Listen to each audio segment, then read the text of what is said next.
Hola a todas, todos, y así terminamos por fin la unidad de cinemática. Que alguien le avise que nos queda cinemática en 2 dimensiones. Y vamos a cerrar con 3 ejemplos. En estos 3 ejemplos van a haber cuerpos que van a estar siendo sometidos a una aceleración constante. Esta aceleración constante corresponde a la aceleración de gravedad. No voy a entrar en muchos detalles de qué es la gravedad, porque es algo que vamos a ver en profundidad en la unidad de dinámica, o no sé si tan en profundidad, es algo que vamos a ver en la unidad de dinámica, pero sí les voy a adelantar que la aceleración de gravedad es la que hace que los cuerpos caigan hacia la Tierra. Algunos detalles más pueden encontrarlos en la guía de la unidad. Así que vamos a ver estos 3 problemas y sus desarrollos. Partamos entonces con este primer ejemplo de movimiento uniformemente acelerado, que es un cuerpo que cae en caída libre. Dibujamos nuestro sistema de referencia, este es el suelo, aquí va a estar el 0 de nuestra dirección y definimos el sentido de la dirección y como positivo hacia arriba. Decimos que el cuerpo está a una altura h del suelo y que está bajo la influencia de la aceleración de gravedad. Esta es una aceleración constante que apunta hacia abajo y de hecho es la que nos permite estar de pie en la Tierra y no flotando sobre ella, como ya dijimos en la introducción de este video. Y aquí me equivoqué porque dije que estaba en menos x tongo y en realidad está en menos y tongo.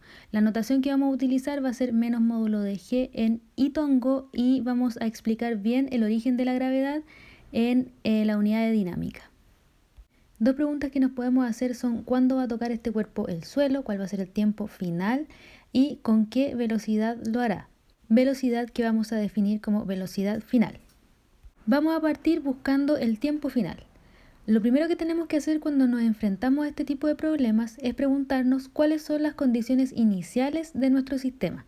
En este caso, la posición inicial y sub 0 va a ser igual a h en y tongo.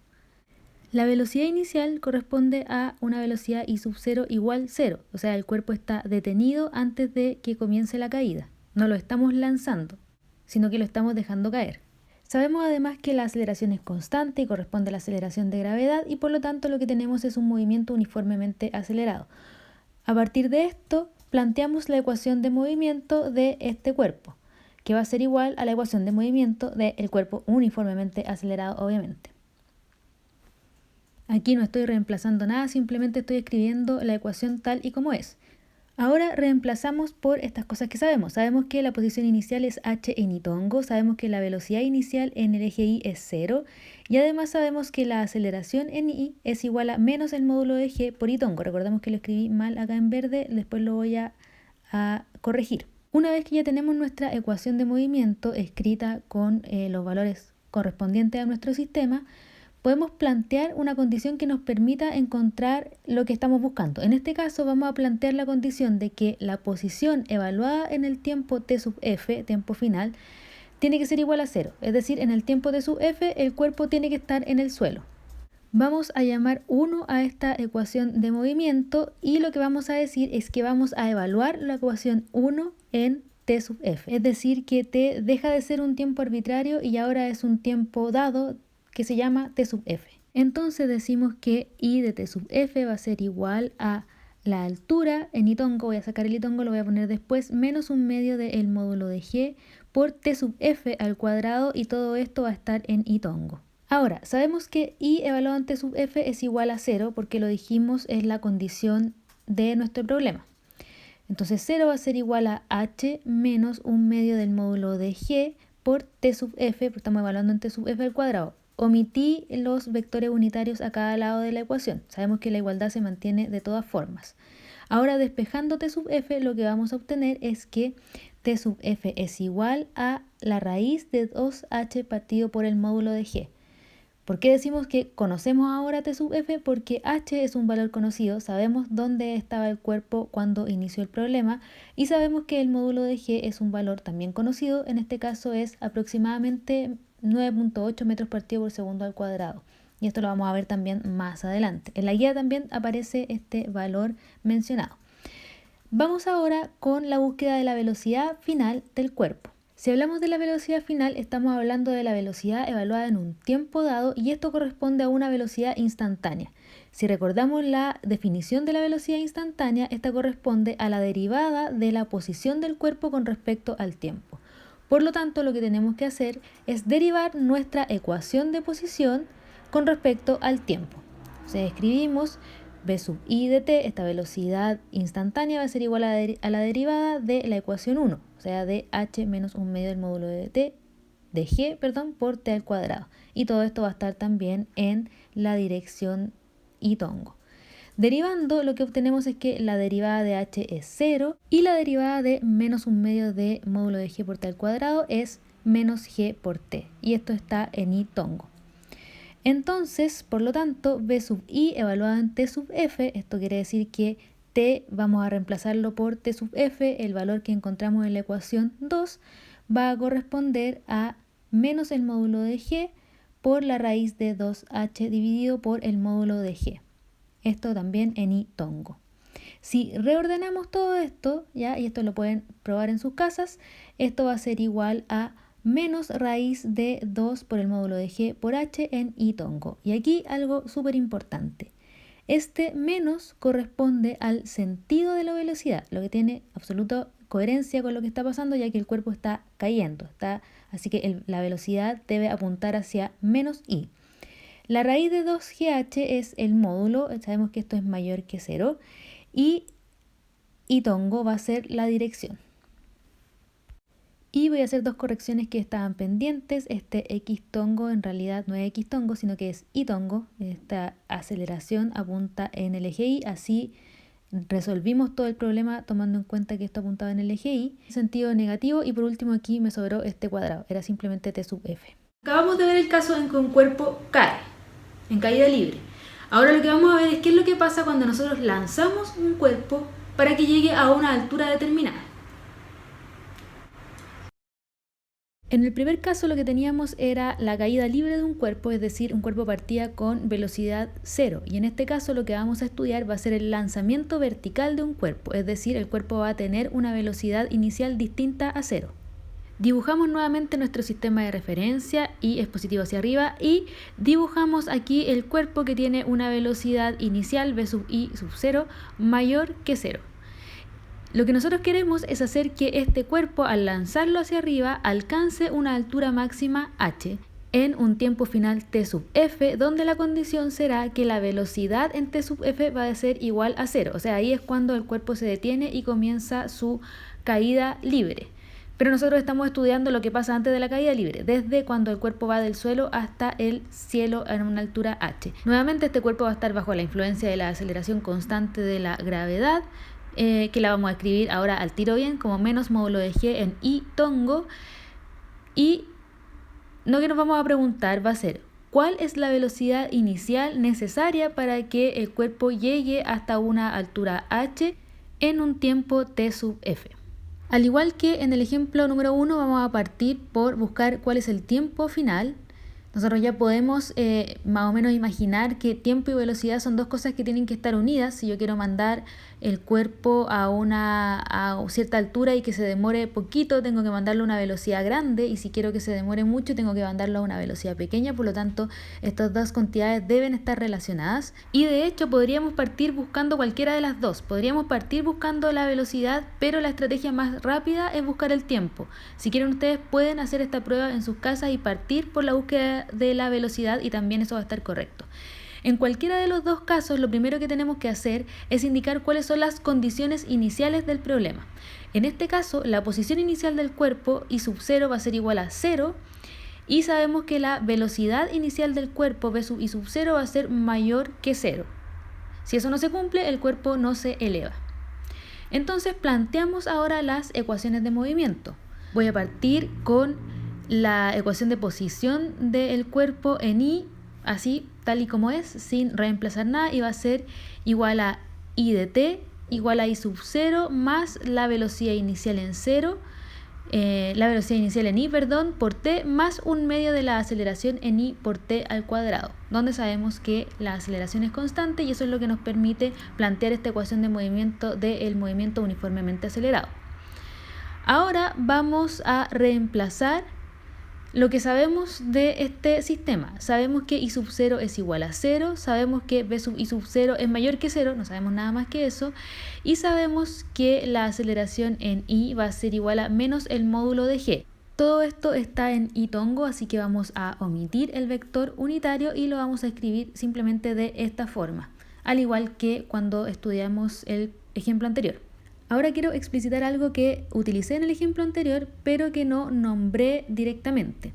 Cuando nosotros tenemos dos incógnitas, en este caso la velocidad inicial y el tiempo final, necesitamos dos ecuaciones independientes entre sí, o de manera un poquito más específica, dos ecuaciones que sean linealmente independientes para poder resolver este sistema.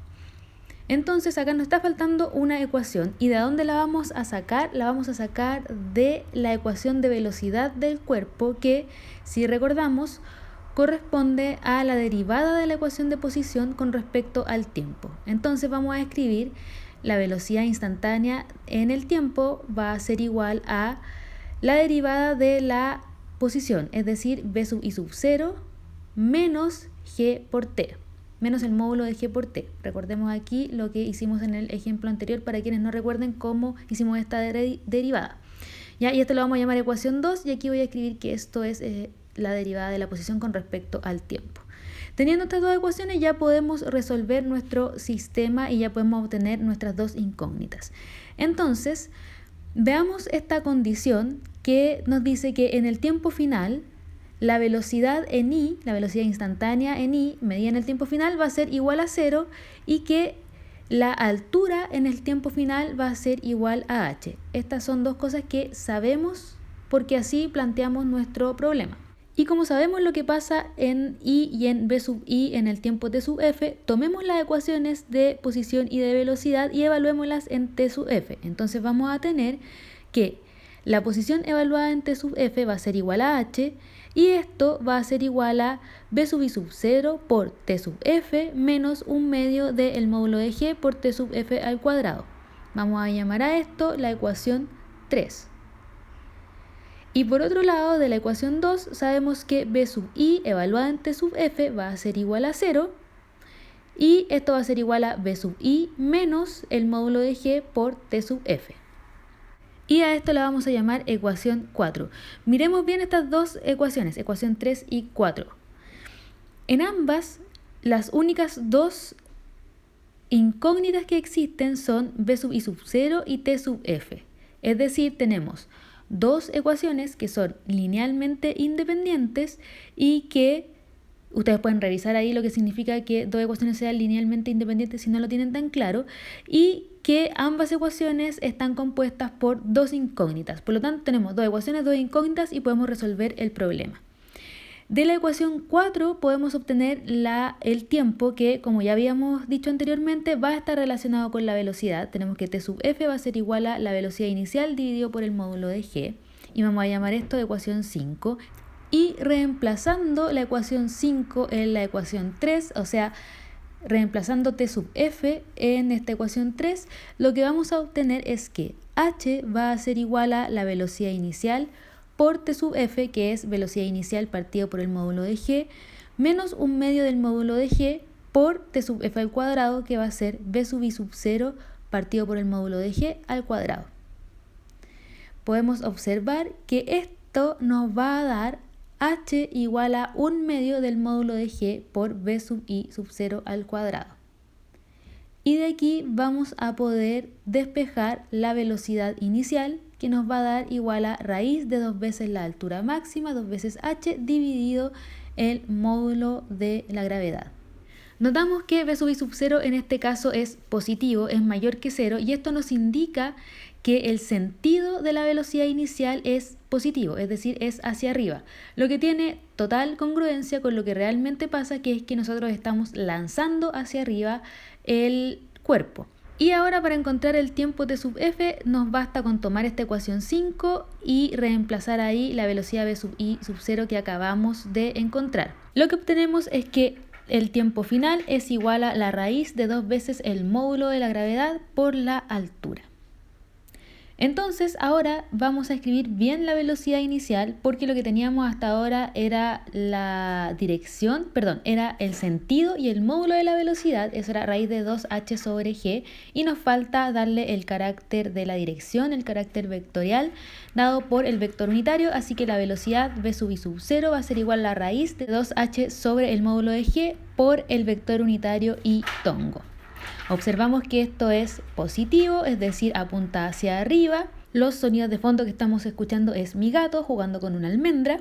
Y algo que quiero que hagan es que comparen los resultados del ejemplo número 1 con los resultados del ejemplo número 2. Voy a borrar dos marquitas que hice que eran para indicar las ecuaciones y que parecen menos. No son menos, son solo marquitas. Si hacemos esto, tenemos tanto un lanzamiento vertical hacia arriba como una caída libre hacia abajo. Si analizamos los ejemplos 1 y 2, vamos a observar que la rapidez con la que sale esta pelota de mi mano es exactamente la misma con la que esta pelota vuelve a mi mano. Esa es la razón por la que existe el peligro de las balas locas. Hay gente que dispara hacia arriba y piensa que no va a herir a nadie. Mentira, cuando la bala regrese al suelo va a volver con una velocidad muy similar a aquella velocidad con la que salió desde la pistola, así que nunca disparen hacia arriba, nunca disparen, no tengan armas. Vamos con el último problema, que es un problema de encuentro, que tal y como se llama, se refiere a dos cuerpos que se encuentran en un tiempo determinado. Vamos a dibujar nuestro sistema de referencia y decimos que obviamente está presente la gravedad, al igual que en los otros problemas que hemos planteado.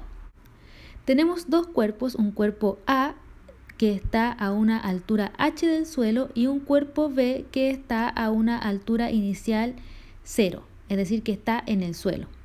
Las condiciones del problema son: en un tiempo t sub 0 igual a 0, común para ambos cuerpos, soltamos A desde el reposo y su altura h y lanzamos B desde su altura inicial y sub 0 igual 0 con una velocidad inicial mayor que 0, tal que llega a la altura máxima h. Ambos cuerpos culminan su recorrido en un tiempo común t sub f, es decir, A llega al suelo en un tiempo t sub f y B llega a la altura máxima h en ese mismo instante t sub f. Las preguntas que nos hacemos entonces son: ¿dónde se encuentran A y B? Suponemos que no chocan, sino que pasan uno al ladito del otro. ¿Cuándo se encuentran y a qué altura? De la misma forma que en los dos problemas que ya hemos realizado, ejemplo 1 y 2, lo primero que tenemos que hacer es establecer cuáles son las condiciones iniciales de nuestros sistemas, es decir, posición y velocidad inicial. En el caso de A, la posición inicial y sub A sub 0 va a ser h en y-tongo y la velocidad inicial B sub A sub I0 va a ser 0. En el caso de B, la posición inicial va a ser igual a 0 y la velocidad inicial va a ser mayor que 0. Teniendo las condiciones iniciales, pasamos a escribir las ecuaciones de movimiento para cada cuerpo.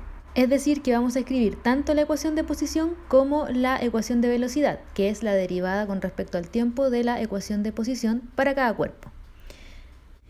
Vamos con las ecuaciones para el cuerpo A. En este caso tenemos la ecuación de posición I sub A de t igual a h, que es la altura inicial, menos un medio del módulo de g por t al cuadrado. Y sabemos que todo esto está en y-tongo. En el caso de la velocidad instantánea I sub A, ustedes pueden verificar que derivando la posición I sub A van a obtener que la velocidad V sub I sub A va a ser igual a menos el módulo de g por t en y-tongo. Y estas entonces son las ecuaciones para A. El menos sale porque efectivamente la velocidad debe estar apuntando hacia abajo. Vamos ahora con las ecuaciones para el cuerpo B. Escribimos la ecuación de posición I sub B de t, que va a ser igual a la velocidad inicial por el tiempo, sabemos que esta vez la velocidad inicial es distinta de 0, menos un medio del módulo de g por t al cuadrado, todo esto en y-tongo. Y la velocidad V sub I sub B respecto al tiempo va a ser igual a la velocidad inicial menos la aceleración de gravedad por el tiempo, el módulo de g por t, y esto también va a estar en y-tongo. Ahí vemos cómo la aceleración de gravedad le va restando velocidad al cuerpo. Ahora, que dos cuerpos se encuentren quiere decir que en un tiempo t sub e o tiempo de encuentro, las ecuaciones de posición deben coincidir, es decir, I sub A evaluada en t sub e e I sub B evaluada en t sub e deben ser iguales. Por lo tanto, vamos a evaluar estas dos ecuaciones de posición en el tiempo t sub e, que aún lo desconocemos. Haciendo esto, obtenemos que h menos un medio del módulo de g por t sub e al cuadrado va a ser igual a la velocidad inicial de b por t sub e menos un medio de g por t sub e al cuadrado. Entonces, los un medio de g por t sub e al cuadrado se van a ir a cada lado de la ecuación y nos va a quedar que el tiempo de encuentro T sub E va a ser igual a la altura h dividida por la velocidad inicial del cuerpo B. Y aquí tenemos que recordar cuáles eran las condiciones de nuestro problema. Nuestras condiciones eran que lanzábamos el cuerpo B con una velocidad inicial tal que podía llegar hasta una altura h en un tiempo T sub F. Si recordamos el ejemplo número 2, podemos ver que la velocidad de B corresponde a la que ya habíamos calculado, que era B sub B y sub 0 va a ser igual a la raíz de 2 por el módulo de G por H en I tongo. ¿Ya? Es la velocidad con la que tenemos que lanzar el cuerpo desde la altura 0 para que llegue a una altura h. Si es así, reemplazando esta velocidad en la ecuación 1, lo que nos queda es que T sub E va a ser igual a h sobre la raíz de 2h por g, que esto va a ser igual a 1/2 de la raíz de 2h sobre el módulo de g. Vamos a llamar esta ecuación número 2. Entonces, ahora lo que tenemos que hacer para encontrar la velocidad de encuentro es reemplazar este tiempo de encuentro en las ecuaciones de velocidad del cuerpo A y del cuerpo B. Y aquí acabo de ver que me equivoqué y acá puse 1/2 de g y en realidad es simplemente menos g por t. Había derivado mal. Entonces, la velocidad del cuerpo A en este instante T sub E es igual a menos 1/2 de raíz de 2GH en I tongo. Eso nos da, reemplazando 2 en la ecuación de velocidad instantánea del cuerpo A. Y en el caso de B nos da igual a 1/2 de raíz de 2GH en I tongo. Observamos que en el caso de B sub I A lo que tenemos es una velocidad que apunta hacia abajo en la dirección I en sentido negativo, y en el caso de B tenemos una velocidad que apunta hacia arriba, es decir, en el sentido positivo de I, lo que es absolutamente congruente con nuestro problema. Por último, para la posición de encuentro nos basta con evaluar ya sea la ecuación I sub A o I sub E en el tiempo de encuentro T sub E que calculamos en la parte 2, en la ecuación 2, y vamos a llamar a esto I sub E, es decir, posición de encuentro, y va a ser igual a H. Tomé la posición I sub A y ahí reemplacé T sub E. Esto va a ser igual a H menos 1/2 del módulo de G por 1/4 por 2H sobre módulo de G. Esto fue el resultado de elevar al cuadrado el tiempo T sub E. Todo esto en I tongo. Y esto nos va a quedar H menos 1/4 de H. Se van acá los módulos de G. Y esto nos queda H menos 1/4 de H, que es igual a 3/4 de H. Todo esto en I tongo. Me faltó ponerlo. Y esto quiere decir que los dos cuerpos se encuentran en la posición 3/4 de H en I tongo. Y así terminamos este problema. Aprovecho de poner aquí, me había faltado una flechita en B sub I del cuerpo B. Y aquí voy a poner donde se encuentran los cuerpos. Y así terminamos cinemática en una dimensión. Ahora nos queda cinemática en 2 dimensiones. Nos vemos.